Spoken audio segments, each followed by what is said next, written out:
இன்னைக்கு வீடியோல cake gel use பண்ணி டியூட்டி ஃப்ரூட்டி கேக் எப்படி பண்ணலாம் பார்க்கலாம் வாங்க. இதுக்கு ஃபர்ஸ்ட் 200 கிராம் சுகரை மெஷர் பண்ணி 100 கிராம்ஸ் தனியா ஃபைன் பவுடரா மேக் பண்ணி வச்சுக்கலாம். அதுக்கடுத்து இன்னொரு 100 கிராம் சுகரை கேரமல் சிரப்பா மேக் பண்ணிக்கலாம். ஸோ கேரமல் சிரப் பண்றதுக்கு ஒரு பேன்ல 100 கிராம் சுகர் போட்டு லோ ஃப்ளேம்ல வச்சிடலாம். அட் த மீன் டைம் நம்ம மைதாவும் மெஷர் பண்ணி எடுத்துக்கலாம். 200 கிராம் மைதாவும் எடுத்து வச்சுக்கிறேன்.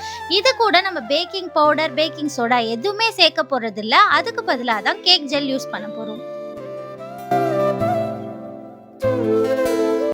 நம்ம ஆட் பண்ணியிருந்த பேன்ல சுகர் எல்லாமே மெல்ட் ஆகி டார்க் ப்ரௌன் கலர்ல வந்திருக்கும். அந்த டைம்ல ஒரு 3 டேபிள் ஸ்பூன் ஆஃப் ஹாட் வாட்டரை மிக்ஸ் பண்ணீங்கன்னா அந்த கேரமல் சிரப் வந்து கட்டி ஆகாம இருக்கும். ஸோ இந்த ஸ்டெப் பண்றப்போ கொஞ்சம் புகை எக்ஸ்ட்ராவா வரும், கையிலலாம் தெரிக்கும். ஸோ அந்த டைம்ல நீங்க சேஃபா இருந்துக்கோங்க.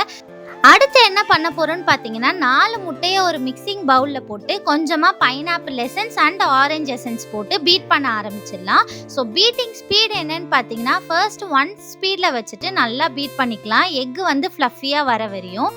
எக்கு ஓரளவுக்கு ஃப்ளஃபியா வந்ததுக்கு அப்புறமா நம்ம எடுத்து வச்சிருக்க சுகரை 3 பேட்சஸா போட்டு பீட் பண்ண ஆரம்பிச்சிடலாம்.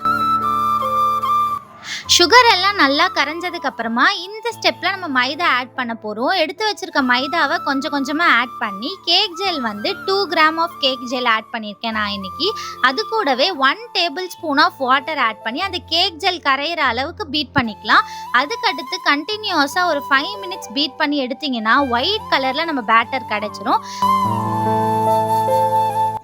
இன்னைக்கு நம்ம பேக்கிங் டின் யூஸ் பண்ணி பேக் பண்ண போறது இல்ல. அதுக்கு பதிலாக இந்த மாதிரி அலுமினியம் ஃபாயில் வச்சு பேக் பண்ண போறோம். இதோட கேக் வெயிட் பார்த்தீங்கன்னா 250 கிராம் அளவுக்கு வரும். ஸோ 4 முட்டை, 200 கிராம் சுகர், 200 கிராம் மைதா யூஸ் பண்ணி பேக் பண்ணா நம்மளுக்கு இந்த மாதிரி 5 கப்ஸ் வந்து கிடைக்கும். அதுக்கு மேலேயே கார்னிஷிங்காக நான் கொஞ்சம் டியூட்டி ஃப்ரூட்டி, செரிஸ் அண்ட் டேட்ஸும் ஆட் பண்ணியிருக்கேன். இப்போ 180 டிகிரி செல்சியஸில் 30 மினிட்ஸ் வச்சு எடுத்தோன்னா நம்மளோட கேக் வந்து ரெடி ஆகிடும். ஸோ இதை தான் நான் வந்து கிறிஸ்மஸ்க்கு சேல் பண்ணியிருந்தேன். ஸோ நீங்களும் ஹோம் பேக்கராக இருக்கீங்கன்னா அப்போ கண்டிப்பாக இந்த டிப்ஸ் எல்லாமே ஃபாலோ பண்ணிக்கோங்க.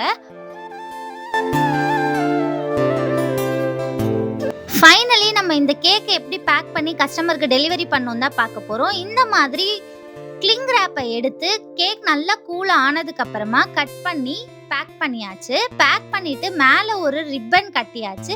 ரிப்பன் கட்டிட்டு கேக் டாப்பர் மாதிரி ஹாப்பி கிறிஸ்மஸ் அப்படின்னு ஒரு டாப்பர் வச்சு ஒரு போ வச்சு நான் கஸ்டமருக்கு கொடுத்துட்டேன். ஸோ இதே மாதிரி தான் நான் என்னோட கிறிஸ்மஸ் ஆர்டர்ஸ் எல்லாமே கம்ப்ளீட் பண்ணேன். நீங்கள் கிறிஸ்மஸ்க்கு என்ன ஆர்டர்ஸ் வந்து உங்களுக்கு வந்துச்சு, எப்படி நீங்கள் ஹேண்டில் பண்ணீங்க அப்படின்னு சொல்லிட்டு என் கூட கமெண்ட்டில் ஷேர் பண்ணிக்கோங்க. ஸோ இதே மாதிரி பேக்கிங் ரிலேட்டடான டிப்ஸ் உங்களுக்கு வேணும்னா நம்ம சேனல்லையும் ஃபாலோ பண்ணிக்கோங்க. அது இல்லாமல் சப்ஸ்கிரைபும் பண்ணிக்கோங்க.